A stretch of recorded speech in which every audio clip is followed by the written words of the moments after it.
Law enforcement and the prosecutor's office. Weakness in one weakens them all. Today is a new day that allows us to recommit ourselves to a stronger judicial system. When Ms. Gardner initially announced her resignation, we immediately began conversations with the City of St. Louis leaders. And here beside me today, you can see we have a united front as we enter this new day for the City of St. Louis. We greatly appreciate the meetings we've had with Mayor Jones, Chief of Police Tracy, Sheriff Betts, Colonel Olson, Director Carson, Judge Hogan, U.S. Attorney, Attorney General, and faith and community leaders. We've also had conversations with St. Louis area representatives and senators, regional county leaders and prosecutors and others. All provided their perspective and their constituents' perspectives on what is needed from the new circuit attorney. We also appreciate our conversations with local judges who have committed to working with the new circuit attorney to achieve a smooth transition. From every meeting, we learned something new and carried your needs with us through this process. Upon the office immediate vacancy, we took action to ensure stability in the office. And I would like to personally thank my General Counsel, Evan Rodriguez, for taking on this dual role while continuing to serve the Governor's office and the people of St. Louis, as well as the Attorney General's office for assisting with the transition until the new circuit attorney will be in place. We were also back here the very next day to talk to the staff, to hear their experiences and what they need and expected in a new leader. As we all know, there is a backlog of cases leaving violent criminals on the streets and families and victims without justice. Criminal referrals from law enforcement have gone unanswered for far too long, allowing criminals to commit crime and no consequences time and time again. We cannot continue, and we must stop. We must return stability and seriousness of the rule of law to the office and to the city. It is a big task and a big ask for one person to take this challenge on. Luckily, we had 18 individuals come forward with a willingness to step up and lead, and we appreciate all of them. We interviewed several qualified candidates who we know could serve this city and this state with honor, integrity, and respect for Missouri citizens. When interviewing candidates, we didn't care if they were Democrats, Republicans, or independents. Politics did not play a role. We didn't care if they were going to run for re-election or not.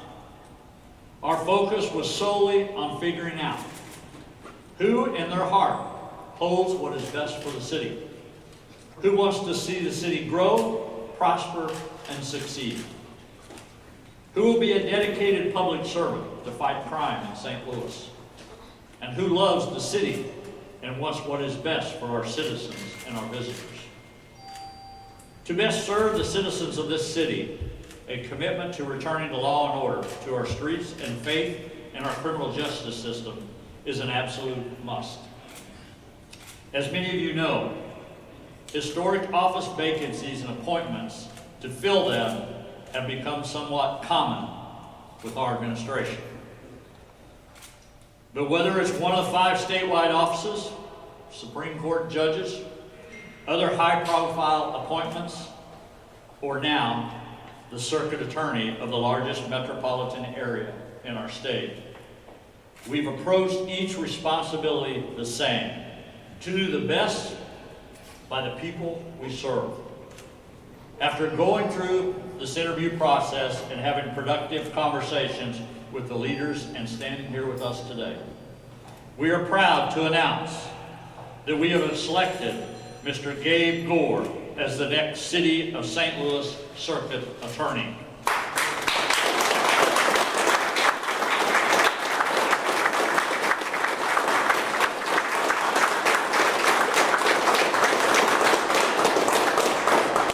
We believe Mr. Gore is a qualified and experienced leader our great city of St. Louis needs for this new day and this historical opportunity for change. He brings an abundance of legal experience as a prosecutor, managerial leadership, and common sense beliefs in law and order that would be critical to the effective restructure of this office. Mr. Gore is a partner at his law firm, Dow Bennett, helping manage day-to-day operation. He has served as an assistant U.S. attorney overseeing federal prosecutions and is well respected in the St. Louis community. He is a devoted husband and father, and it is a pleasure to meet his wife, Nicole, who is also with us here today. Nicole, thank you for being here. He lives here, he works here, and he wants to do right by the people who raise their families here in St. Louis. We know he'll work hard every day to fight crime, earn the people's respect, achieve success, and restore trust in the Circuit Attorney's Office. Mr. Gore has a tall task ahead of him, but we are confident he is the right man at the right time to do the right by the people of St. Louis. Please again help me welcome Mr. Gabe Gore as he furthers his introductions himself to the people of St. Louis and continues his outline, his vision for the Circuit Attorney's Office.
Who can work here in the Circuit Attorney's Office and have fulfilling careers doing this important work to serve the community they live in.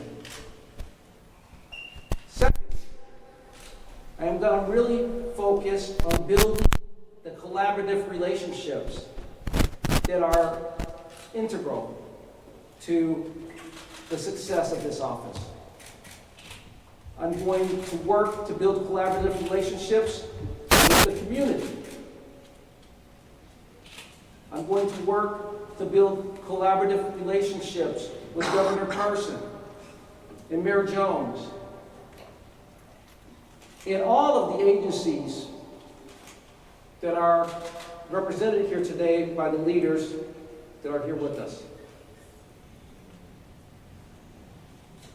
The Circuit Attorney's Office plays an essential role in the criminal justice process.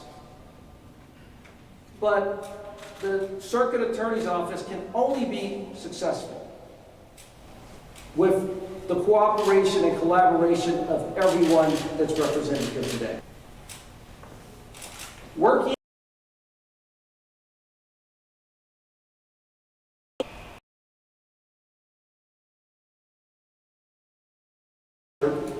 that is one of the highest performing in the country.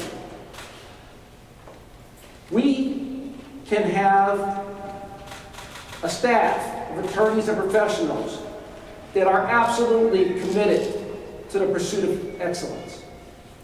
Because that's what it's going to take to get the job done. I believe that those things are very obtainable, and that's my goal as I accept this appointment today. Thank you.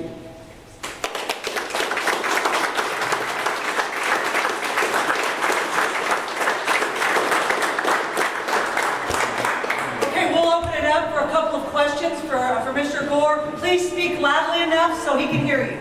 Mark. Mr. Gore, congratulations, I suppose. A tough job. Can you address concerns or questions from voters in St. Louis? Will you run for election in 2024? Well, first of all, let me say, I think congratulations are definitely in order, because what I have today with accepting this appointment is an opportunity to serve. That's an honor and responsibility that I accept and embrace and appreciate. So thank you for the congratulations. In terms of whether or not I'm going to run for the office, that's not something I'm focused on right now. My sole focus right now is starting the work to build a high-performing circuit attorney's office. That is essential work. I can't be distracted from that, and so that's where my focus is going to be. The question of whether I'll run or not is something I'll consider. Mr. Gore, the last circuit attorney had a strained relationship with the police department. What will you do to repair that? As I mentioned, that's certainly one of my highest priorities, is to build collaborative relationships, not only with the police department, but with all of the agencies and governments and the people of St. Louis. So I'm going to work hard at that. I view that as something that I need to take leadership on. It's going to be my highest priority, and it's going to be a lot of meetings and a lot of discussions, and that's how we're going to get it done. Mr. Gore, right over here, right here. Mr. Gore, can you just speak to your experience in terms of trials, criminal proceedings, and also do you have any staff lined up already? So taking the last part of that first, I have no staff lined up already. You guys are learning about this today. I learned yesterday, so I have not had a chance to make any decisions on staffing, but that is going to be a high priority. I mean, that's a key part of what the circuit attorney's office does. In terms of my experience, I think my firm bio is going to be up for a while longer, because I'm going to complete my work at the law firm next Friday. So you can go take a look at my firm bio, but I've tried over 20 cases, a variety of matters, criminal as well as civil. As a litigator, I've worked on just about every kind of matter you can imagine. And then when I was a prosecutor, actually here in this building, I was in the violent crime unit, and then I was in the organized crime drug task force. Okay, we're going right here with Ray. Mr. Gore, do you have a vision for how you see this office working with other prosecutors, the federal government, or did you agree to how that setup would look as part of accepting the appointment? So I really have not had a chance to do any of that work yet. I can tell you that I am very pleased with the offers of cooperation and contributing resources that I've heard are available, and that everybody's willing to step up and help. So certainly that's something that I am going to look at and try to make a decision about the best way to take advantage of the tremendous outpouring of support. Okay, right here, microphone, sir. On the last day of Kim Gardner's day as circuit attorney, she put a motion to vacate the conviction of Mr. Christopher Dunn. Is that a case that you will look into? And also to Parson, once you guys look into it, the state of Missouri has no physical evidence on him. A judge in Kansas City wanted to let him go. Is that something that you guys will look into? And will he get a pardon once you guys find out the state of Missouri has no evidence on him?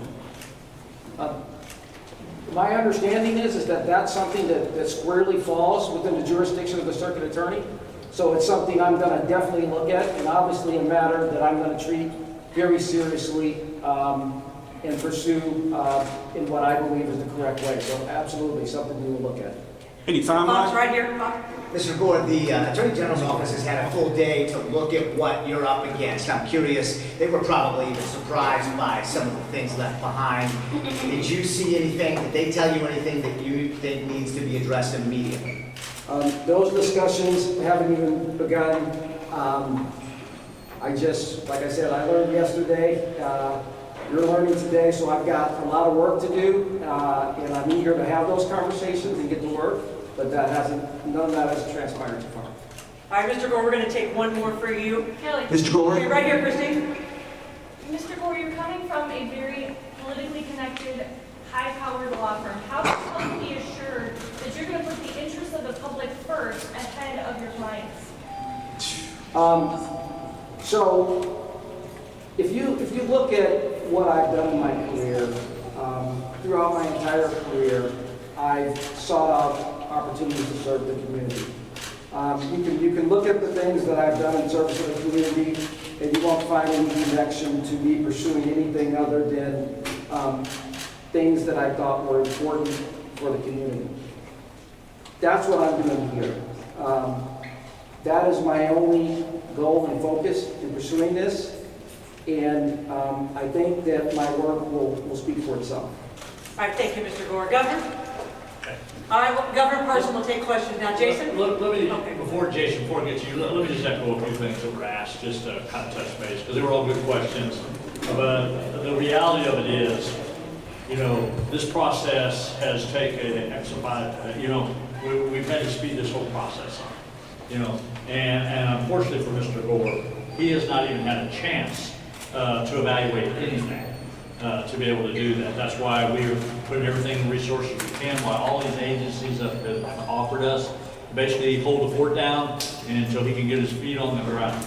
I think that's important to know. To be asking about case files or anything, neither one of us has looked at those cases yet. But I mean, that time is going to take place. And I think a good question you asked, because one of the things that I had to consider too, is yes, he is definitely with a well-respected, high-profile law firm. But I want to assure you this, I've been through this process many times as governor, probably more times than I've wanted to be right honest about it. To give up that and to be able to do this says a lot for the character of somebody that he's put in the city of St. Louis before a high-profile law firm and money. And I think that's one of the characteristics. I had the opportunity to sit with him and his wife, especially with Mr. Gore, and understanding the importance of that. So I want to just say that on the behalf.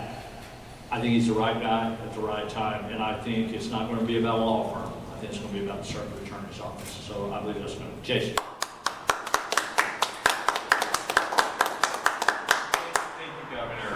My understanding is that Mr. Gore is a Democrat. I had asked you before about whether you were going to cross party lines on this. I'd like to know why you decided to make that decision, and did it have to do with the political reality that Mr. Gore wants to run again? If you wanted an appointee that wanted to run again, it had to be a Democrat. Well, you're telling me for the first time something I didn't know. I didn't know he was a Democrat. I've never had that conversation. I've never asked that. I didn't ask that of any of the candidates. What is political affiliates? I'm telling you, it doesn't matter to me. That wasn't what the choice was based on. Whether he ran again is not what this appointment was based on. Look, we need to bring stability to St. Louis City. There's no question about it. Every person standing up here with me would tell you that. I truly believe. And you'll have an opportunity to ask that when it comes. That's the main goal right now. This is not about how you work a re-election campaign first day on. His priorities are going to have to be the circuit attorney's office, and that's what I expect. And I believe that's exactly what he's going to do. We'll let the political process work out. But who somebody's aligned with, that's not important to us. It's about serving the public. All right, Mark, go ahead, Mark, and then we'll go to the microphone.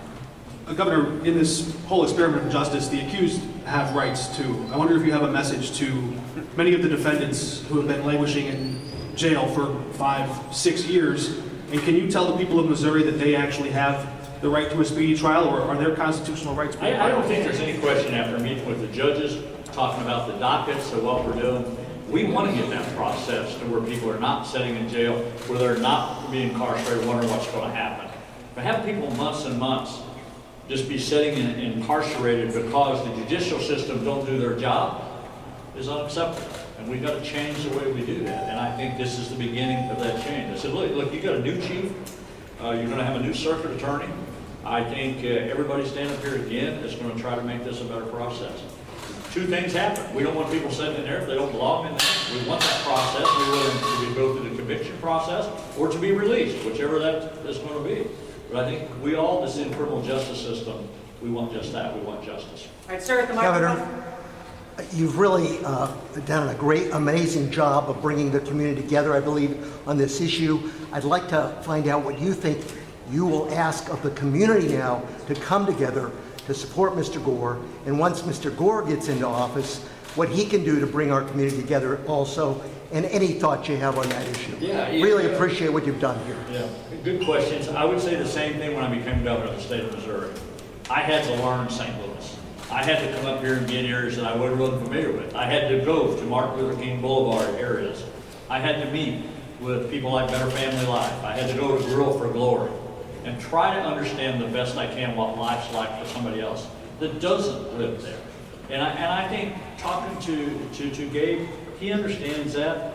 Part of being a circuit attorney is not about just going to court every day and trying cases. It's building a relationship with a community that trusts you to do right, even sometimes when people won't like him doing what's right. But as long as you keep doing right and you're consistent with it, I believe that people will accept that. But it's a learning process. Mr. Gore, you have any comment on Right that? here with Greg. Governor, did Mr. Gore sell you on a specific vision? Did he give you any sort of specific ways that he can affect the change that you all hope comes to this office? Yeah, well, first of all, I think his resume speaks for itself. And you'll all get an opportunity to go through that, I'm sure. But I think what he's done in his career, what he stands for, and I want to go back to what I said in my remarks. The people that made the final cut, the people that were at the last, it's because they care about this city. They love this city, and they want to do a good job. And that's exactly what I expect out of him. So those qualities of who he was as a person, what his belief is in the city of St. Louis, what his resume, many things went into that factor. Because frankly, I didn't know him very well. But I feel like the short times I've been with him, and I've had to meet him and his wife, I'm pretty proud of this selection, and I think the city of St. Louis will be too. So I'm proud of his service to his community. And I think above all, I want to go back to what I said again. Here's a person that can do a lot of things if he wanted to do a lot of things. He could chase the almighty dollar if he wanted to chase the almighty dollar. He decided to give up a high-profile law firm to work for the people of St. Louis. And at the end of the day, whether it's the mayor, whether it's the governor, whether it's the chief, whether it's the attorney general, I don't care about the titles. I care about being public servants. And I believe that's exactly what he'll be as a public servant. Governor, is there anything? Thank you, Governor.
Acabamos de presenciar una rueda de prensa anunciando el nuevo fiscal general o fiscal del circuito de San Luis, una vacante que dejó Kim Gardner, la anterior fiscal. Salió bajo varias acusaciones de no tener un control de su despacho. acá en la ciudad de St. Louis. Y el señor Gore es el nuevo fiscal del circuito de la ciudad de St. Louis. El gobernador lo introdujo acá delante de las oficinas del despacho del mismo fiscal en la ciudad de St. Louis. Este reportaje especial fue de Diario Digital STL.com.